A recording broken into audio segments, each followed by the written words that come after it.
Hedge funds are killing the venture capital industry. For years, venture capital companies that invest money into small high-growth startups have enjoyed a comfortable reign. Founders looking for funding for their startup never had much of an alternative to traditional venture capital funds. This led to some founders almost selling their soul in deals because they were desperate for money, with venture capitalists with overblown egos. Guys in this town don't have the balls to drive a car like this. They're billionaires, and they drive fucking Priuses. VC firms made an incredible amount of money compared to other asset classes over the past decades. But it turns out that an apex predator has been waiting patiently for the past years, making cautious steps into the VC territory because its own territory became less profitable. Hedge funds have been increasingly active in the venture capital market, going on a killing spree targeted at traditional venture capital funds. But their plan is not just to take part, their plan is to take over.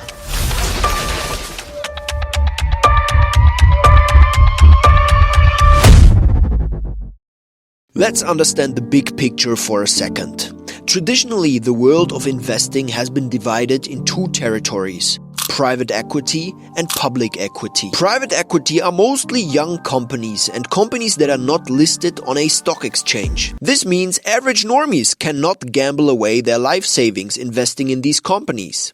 That is only possible in public equity, which are all kinds of publicly listed companies, so-called stonks, like the ones you hear about in the news: Coca-Cola, IBM, Apple, and so on. Who are the major players not losing money on these markets? In private equity markets, you have venture capital funds investing into young companies. And in public markets, there's a whole other animal: hedge funds. The people running the most successful hedge funds are amassing unprecedented personal fortunes. I mean, really on a scale we haven't seen since the robber baron, Andrew Carnegie days. In the past, VCs and hedge funds rarely crossed over into each other's territories. But lately, returns in public markets went down, and hedge funds started roaming the venture capital territory by investing in young companies. The most prominent ones are players such as Co2, D1 Capital Partners, Dragoneer, or the famous Tiger Global, with demigod investor Chase Coleman at its top. The youngest Wall Street person on the richest 500 list for Bloomberg billionaires. He started his own fund at 25 years old. And they have been dominating like a true sigma among betas, conquering more and more of the venture capital market. But here's the thing.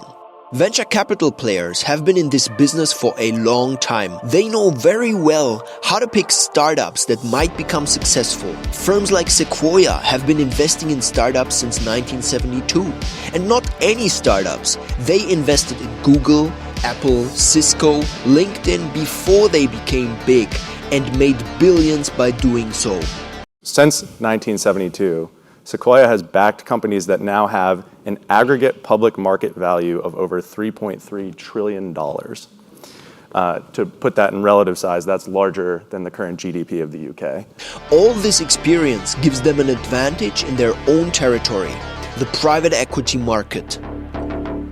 Before we explore how hedge funds learn to compete with that, here's a PSA. I'm starting a Kevin John Patreon community. This will be the new place to be for everyone who aspires to belong to the 0.0001%. A place where psychopaths and silverback gorillas network and exchange advice about career planning, investments, and side ventures. But seriously, since I started uploading regularly again, my inbox has been flooded with questions. People looking for career advice, investment advice, China, how to get shredded, and so on. In our Patreon community, we will have a weekly Q&A where I'll address all your questions. We will have a chat that is only for career master planning. I'll share tools I use, articles I read, investments I make, and I'll do occasional live streams. In the future, I want this to evolve into a community of nascent billionaires, where we might even syndicate some deals together in the startup and venture capital or crypto vertical. For now, it's $10 to join, a small qualifier in order to keep out annoying requests like this. Once the first spots are taken, we will increase the price slightly to keep the community at an appropriate size. So be quick. And I'm looking forward to interacting with you, guiding you, but also learning from you, what you're up to, what you're trading, and so on. Click the link in the description to join now, brethren. And now back to the video. Yes, VCs have a long history of performing well in the private equity market. But hedge funds are another breed. Sure, they have less experience investing in the venture capital markets. However, it turns out that many lessons from the public markets can be applied in the private markets too. In some ways, public market investing requires much more discipline than private market investing. Every day I'm checking the price and it's dipping. Every day I check the price, bad price. I can't take this anymore, man. And for anyone thinking about career opportunities, some of the most talented quants work at hedge funds crunching endless data points about investment opportunities. Analyzing a startup pitch deck for them is a walk in the park. But it gets even better. Some companies like Tiger Global, which I might make a video about in the future, outsource the due diligence process almost completely to external consulting firms like Bain. But it starts with outsourcing. So they outsource basically anything that is not an investment decision. And so for research, they hire consultants. I think it's Bain. The rumor is that, that they're Bain's largest, financial services client. That's a big you to all VCs that were proud about how good they are at doing due diligence in early stage companies. You in the ass. However, it's not that easy to conquer the VC territory. Finding and analyzing a startup is not everything. You need to win the deal too. And here, VC firms have been following a well-working playbook for decades now. And they have become really good at it. Yes, they give you money. But it's not just that. They claim that they understand the founders. They will fight with you side by side through tough times. And they will offer you benefits, like helping you hire new people or raise new funding. Or a fleece vest. It has our logo on it. We backed blah, blah, blah company. It turns out most startups couldn't give less of a Hedge funds such as Tiger Global entered the market, and here is what they did. They let the money talk.